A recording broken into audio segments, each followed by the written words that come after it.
So I'm no. Okay. I want to ask you. Don't open the phone from the heart. I want short question. Yeah.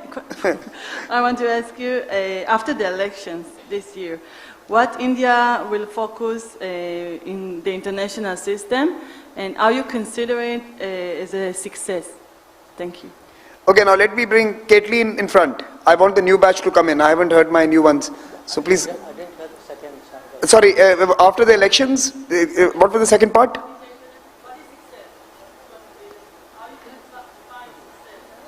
Define success. Okay. Okay. Caitlin. Hello, I'm Caitlin. I'm from Australia, and I'm part of Since you mentioned an Australian, I wanted one. I'm part of the Raisina Young Fellows program. I would like to know, you mentioned recently that the multiple personalities of a Hindu god equated to the relationship of the Quad plus France. You said when they meet, suddenly everything starts to work. I would like to hear you speak a little bit more about that, unpack it, and then talk about what priorities you see for the Quad Summit this year. That's a very long question, but maybe a few priorities only, sir. Okay, let's go with my friend, Mohammed. Okay, I would like to start by saying thank you. No context, question. Thank you for organizing Raisina and inviting us. Thank you. Okay, so my question is about BRICS. Last year there was an expansion of BRICS that included some countries, including Egypt, sure. My country. So what were the standards of choosing the new countries? What is the BRICS trying to achieve? And should the BRICS have a secretary? Where are you from? Egypt.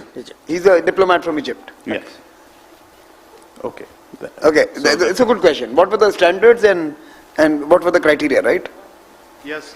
So, we got the standards? What are you trying to achieve? We've got it. We got the question. Great question. Okay. Next. You know, I am tempted to give it to Christoph. So, Christoph, you've been standing there patiently. Go ahead with your question, but don't make it predictable because I know what you're going to ask. Now try to surprise me. Yeah, I try. I would like to congratulate on the term cultural rebalancing and observation. Thank you. And this is my question goes to the maybe surprising way. Every great power, every rising power since Germany in the 30s to let's say China in the early 2000s basically made itself prominent by the means of sports and games and Olympic Games. Do you think sports would be part of India's also role and presence in the world? Yeah. So is that the end or can I take one more? You can take one more. Okay, Rian.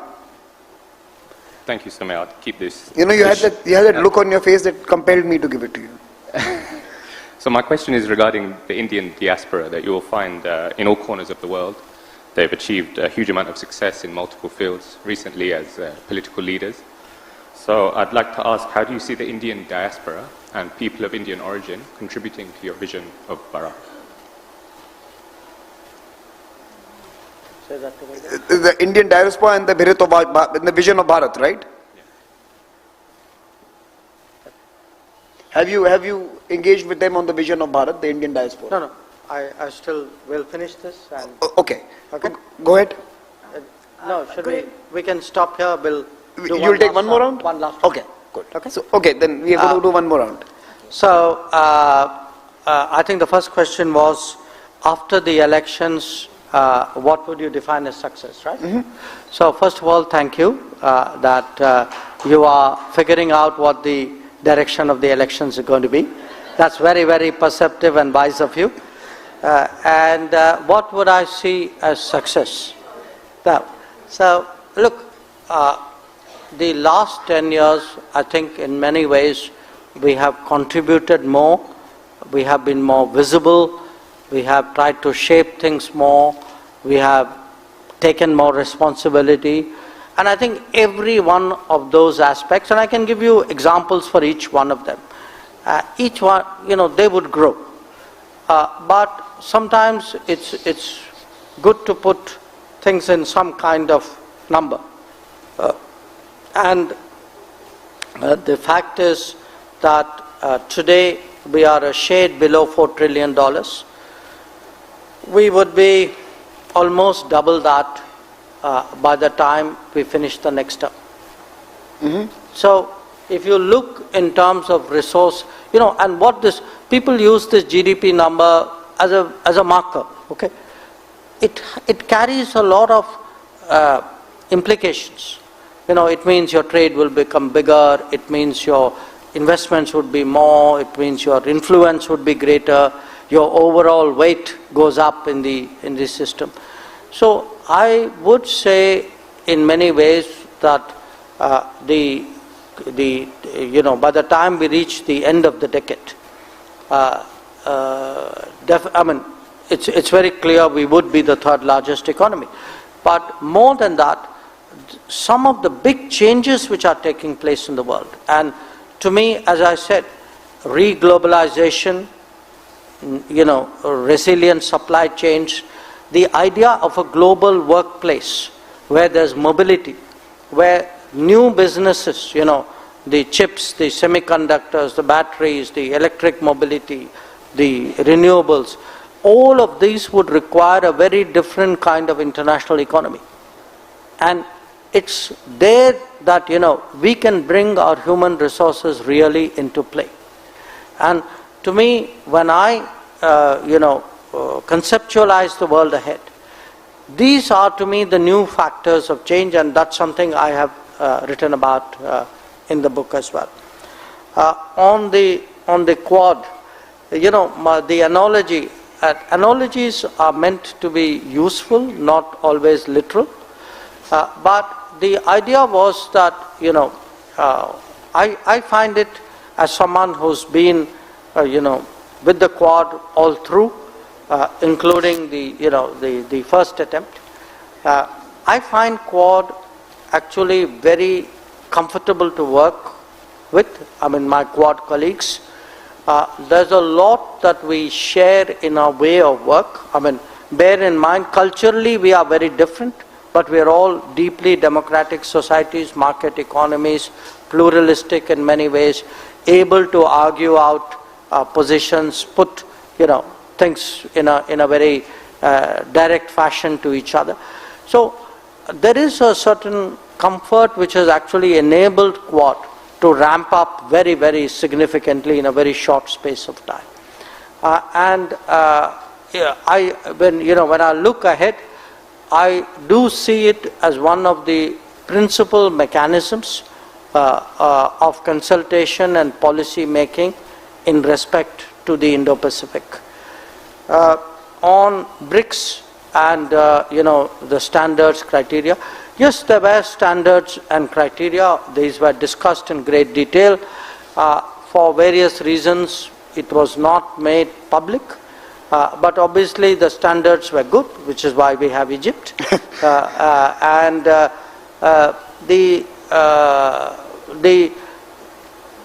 were certain specific issues which were considered while taking the decision. But there was a broad alignment. Do these countries align with the nature of BRICS, with the positioning of BRICS, the sort of thinking of BRICS? And I think that was the overall overarching criteria, thinking which really guided the selection of members, along with some kind of geographical regional balance. On cultural rebalancing, I do think that is a big debate of our times, which is in a globalized world, this attempt to define who's politically correct, who is not, who will give judgment on whom, who will rate whom, who will, make those decisions. To me, that's an extrapolation of the competition. That the clever guys get in, the smartest way of playing a game is to become the judge. Then you get to decide how the players have done. Now, I think there's going to be a tussle how this works. And my sense is, if the economic diversity and the political diversity of the world have asserted themselves, I can't imagine that the cultural diversity will not do that. So I see that as something is coming. Sports. Look, countries like sports for two reasons. They are a reflection of competitiveness. They also are a matter of pride. I think both are reasonable. I mean, and it doesn't have to be the two countries you mentioned. Every country today at any game, it could be soccer. If a country wins a soccer final, Argentina saw it as a matter of enormous pride. So it's, to me, taking pride and preparing yourself for sports and honing those skills is a very natural part of human competitiveness. In this country, we also see that as very important to national fitness. So a lot of what we do, we have 2-3 big movements in this country. We have something called like Play India. That's a literal translation or Khelo India. Khelo India, or, a kind of a fitness. So we want people to be fit. It's part, frankly, of a public health policy. It keeps a country psychologically, sharp, if you encourage that. And certainly, a lot of us in public life, we try today through personal example to exhort people to, to take part in sports, to stay fit, to do things. So I'm very much a votary of that kind of thinking. Last question, Indian diaspora and Bharat. I have, yes, there have been occasions I've had conversations, but I've felt from interactions I've had that the book resonates, the argument, the concept resonates very much with the diaspora, as it does, in fact, with large sections of Indian society. Okay, I'm going to, unfortunately, I'm now going to use my veto as the moderator and limit this to 4 names. Last 4 names, short questions, no context, and I've already accepted all your thank yous, so no thank yous. Okay, so last 4 names, let me just pick them up. Sonam, you have been standing there, so I'll come to Sonam. I want to come to the brave Charlotte. She's not well, but she's still standing in the line, so I want to come to you and Carla. So you, Carla, and Sonam are the first 3, and maybe just because of persistence, I'll give it to Robert. So let's go, Sonam. Let's start with you.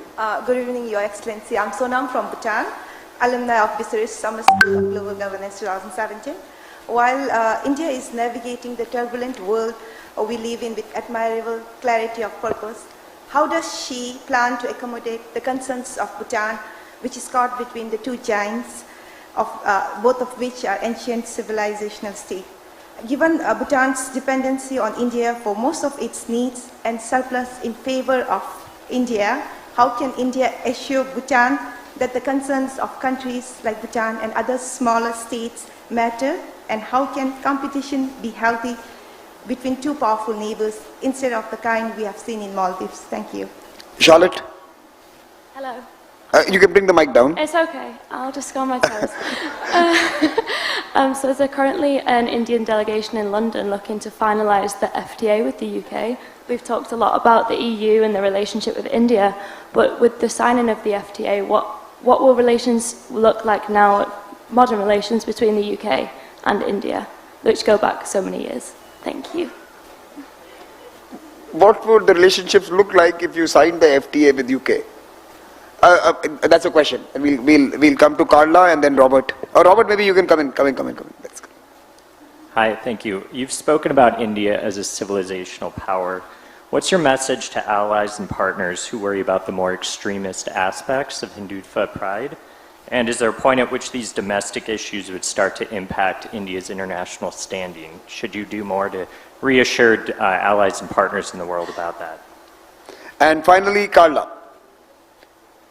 Thank you. Robert, you can also, where are you from? US.